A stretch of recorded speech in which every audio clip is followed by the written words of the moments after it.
আমাদের ধর্মের নাম কি? আমাদের ধর্মের নাম হলো সনাতন ধর্ম। ধর্মের আধার কয়টি ও কি কি? ধর্মের আধার হলো পাঁচটি, যথা জ্ঞান, প্রেম, ন্যায় ও সমর্পণ। সকল উপনিষদের মূল কথা কোথায় আছে? সকল উপনিষদের মূল কথা আছে গীতায়। মানব জন্মের মূল উদ্দেশ্য কি? মানব জন্মের মূল উদ্দেশ্য হলো কৃষ্ণ প্রেম লাভ। সনাতন ধর্মের অর্থ কি? সনাতন ধর্মের অর্থ হলো চিরন্তন সত্য।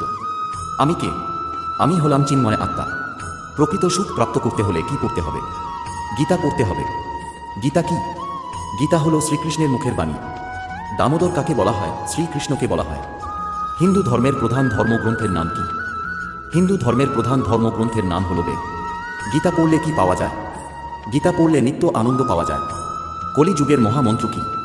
কলিযুগের মহামন্ত্র হল হরে কৃষ্ণ কৃষ্ণ কৃষ্ণ হরে হরে, হরে রাম রাম রাম হরে হরে।